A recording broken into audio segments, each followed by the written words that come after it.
Hello friends, study with Subneet Kumar में आप सभी का स्वागत है। तो पिछली क्लास में हमने जाना था अक्षांश एवं देशांतर के बारे में।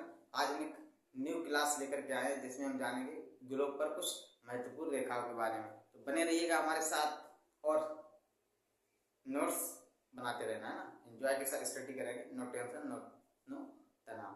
तो स्टार्ट करें, तैयार है आप सब? आज हम जानेंगे ग्लोब पर महत्वपूर्ण रेखाओं के बारे में। मान लीजिए एक ग्लोब है, क्या है ग्लोब, और इसके मध्य से एक इस तरह से रेखा या लाइन गुजरती है। जीरो डिग्री है ना, 0 डिग्री रेखा जिसे बोलते हैं, क्या बोलते हैं, भूमध्य रेखा।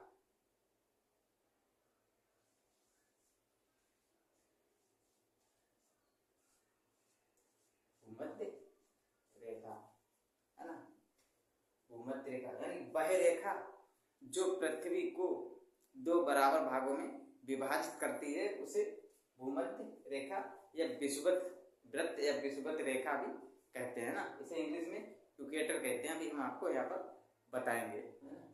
तो ये हो गया विषुवत वृत्त है ना। तो विषुवत वृत्त के उत्तर वाला भाग है यानी नॉर्थ वाला भाग, इसे कहते हैं उत्तरी गोलार्ध।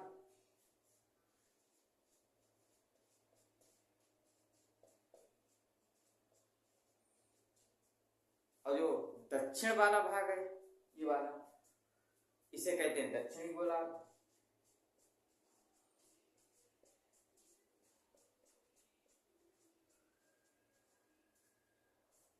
दक्षिणी गोलार्ध है। और थोड़ा हम 3D स्ट्रक्चर में अगर बना के देखें किस तरह से, मान लीजिए एक ग्लोब है इस तरह से और इसकी ये रेखा गुजरती इस तरह से, और इसके जो मध्य से रेखा गुजरी है ये विषुवत वृत्त यानी कि 0 डिग्री। इससे जो उत्तर वाला है नॉर्थ वाला पार्ट है ये उत्तरी गोलार्ध है, और जो दक्षिण वाला पार्ट है वो दक्षिणी गोलार्ध है ना। समझ गए आप? स्टार्ट करते हैं ना मेन टॉपिक।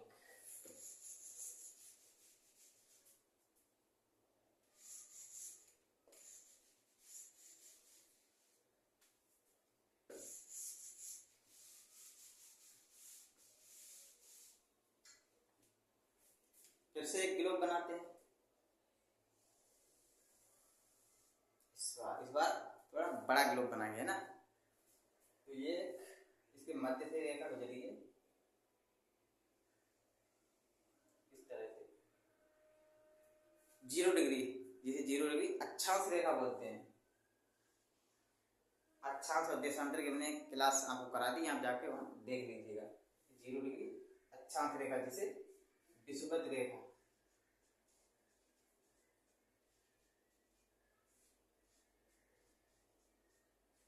इसे विषुवत रेखा भी बोलते हैं, भूमध्य रेखा भी बोलते हैं और इक्वेटर भी बोलते हैं।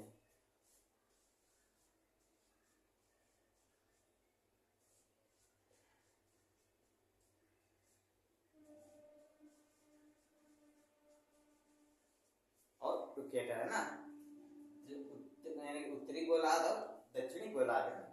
और विषुवत रेखा के उत्तर में एक रेखा और गुजरती है। विषुवत रेखा के उत्तर यानी कि विषुवत रेखा के उत्तरी गोलार्ध में एक रेखा और गुजरती है, ये वाली इस तरह से। यह है 23.5 डिग्री। कितनी?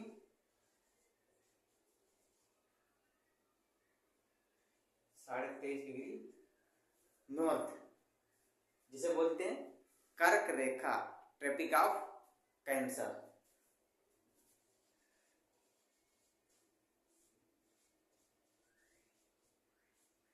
कर्क रेखा, ट्रॉपिक ऑफ कैंसर।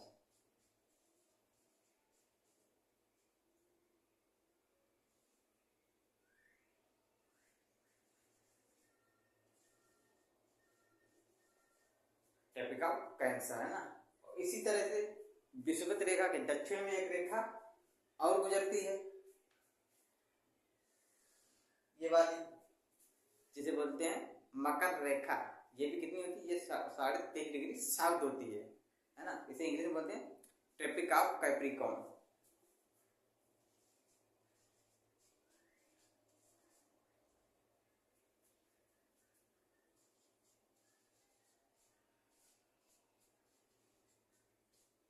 मकर रेखा,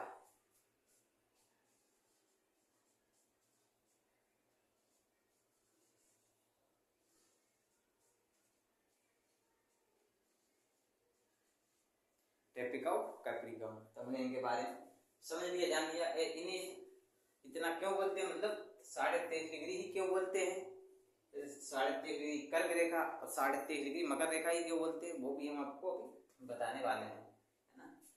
और थोड़ा सा और जान लेते हैं, यानी जो मकर रेखा कर्क रेखा, इसके कर्क रेखा के उत्तर में एक रेखा और गुजरती है, जो अभी हम सिर्फ विशेष रेखाओं के बारे में फिर चर्चा कर रहे हैं, है ना, सभी रेखाओं के बारे में नहीं। तो ये वाली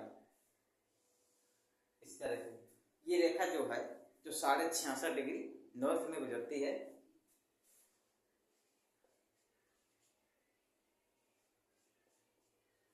इसे बोलते हैं आर्कटिक वृत्त।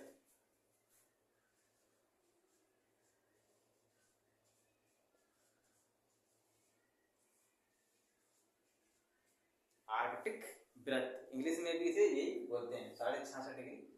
ये सभी अक्षांश रेखाएं हैं, यानी लेटी हुई, लेटीट्यूड, है ना।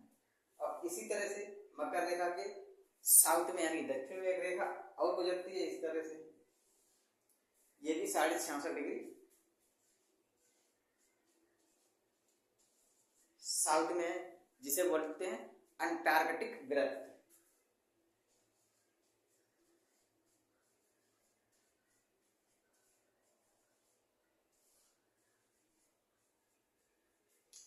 अंटार्कटिक वृत्त, है ना।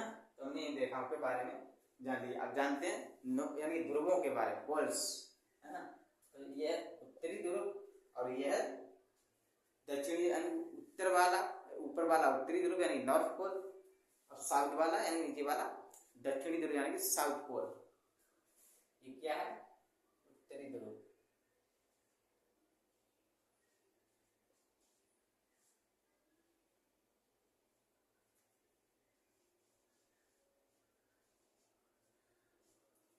यानी कि नॉर्थ पोल।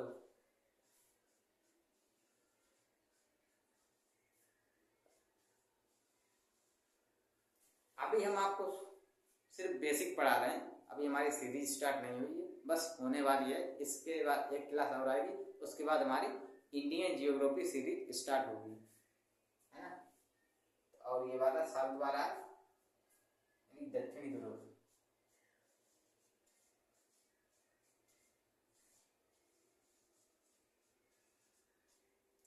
यानी कि साउथ पोल।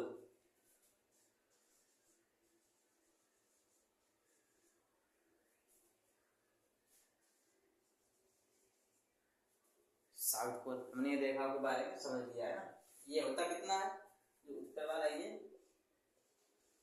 90 डिग्री नॉर्थ, और ये दक्षिण वाला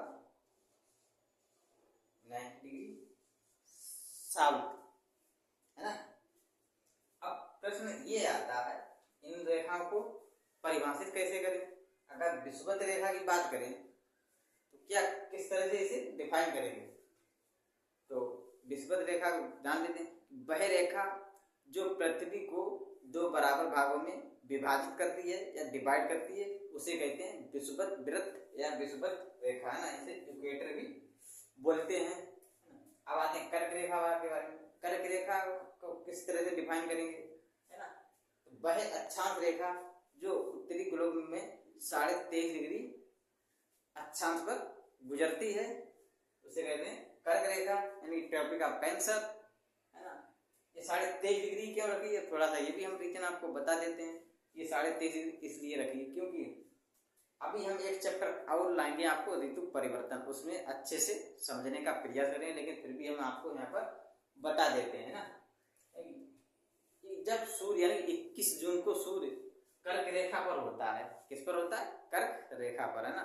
तो उस समय सूर्य की एकदम यानी कि सूर्य की एकदम लंबवत कर्क रेखा पर होता है, जिस पर सूर्य की किरणें सीधी कर्क रेखा पर पड़ती हैं ना। अब कर्क रेखा के उत्तर में सूर्य की किरणें हमेशा तिरछी रहती हैं, इसीलिए इस रेखा को, विशेष रेखा को कर्क रेखा नाम दिया गया। यानी 23.5 डिग्री, यानी यहाँ तक सूर्य लंबवत रहता है, यानी सूर्य की किरणें लंबवत पड़ती हैं। और इसी तरह से यही रीजन मकर रेखा के बारे में है, क्योंकि जब 22 दिसंबर को सूर्य मकर रेखा पर होता है, किस पर होता है, मकर रेखा पर, तो सूर्य एकदम इस पर लंबवत होता है और सूर्य की किरणें मकर रेखा पर लंबवत पड़ती हैं, है ना। तो इसीलिए इसको 23.5 डिग्री मकर रेखा कहते हैं। और मकर रेखा के साउथ में जितनी सूर्य की किरणें पड़ेंगी वो सब तिरछी होंगी, है ना। अभी हम ऋतु परिवर्तन एक चैप्टर लाएंगे, उसमें जानेंगे कब सूर्य किस रेखा पर होता है, यानी किस समय में कौन से गोलार्ध में होता है ना। इन सब के बारे में जान लीजिए। और ध्रुवों के बारे में जान लीजिए, उत्तरी ध्रुव यानी नॉर्थ पोल और ये साउथ पोल, इसके बारे में ये 90 डिग्री साउथ नॉर्थ और 90 डिग्री साउथ, है ना। हमने इसे 90 डिग्री क्यों होता है, ये तो हमने एक चैप्टर बताया कि आपको अच्छा से एवं देशांतर, उसमें हमने विस्तार से बताया। क्योंकि 0 डिग्री से 0 डिग्री 1 डिग्री 2 डिग्री 3 डिग्री यानी नॉर्थ ध्रुव तक टोटल 90 अक्षांश रेखाएं होती है, यानी उत्तरी गोलार्ध में 90 उत्तरी गोलार्ध में और 90 रेखा दक्षिणी गोलार्ध में। अब एक रेखा 0 डिग्री यानी 0 डिग्री अक्षांश रेखा, तो टोटल कितनी 18 180 और प्लस 1 181 हो गई है। कैसे हो गई ऐसे 90 यानी 0 डिग्री से यानी 1 डिग्री 2 डिग्री ध्रुवों तक प्लस 90 और प्लस 1 181 टोटल अक्षांश रेखा हो गई है ना। जो हमने लैटिट्यूड एवं लॉन्गिट्यूड चैप्टर वाले में, क्लास वाले में आपको विस्तार से बताया है। तो क्लास ज़्यादा लंबी ना हो जाए, इसलिए आज क्लास को हम यहीं पर एंड करते हैं। तो मिलते हैं एक और बेहतर क्लास में, तब तक के लिए धन्यवाद। हाँ, एक बार चैनल को सपोर्ट करना, सेशन को लाइक करना, शेयर करना, सब्सक्राइब करना और कमेंट करके हमें बताना कि आपको ये क्लास यानी ये सेशन कैसा लगा, है ना। तो मिलते हैं एक और बेहतर क्लास में, तब तक के लिए धन्यवाद।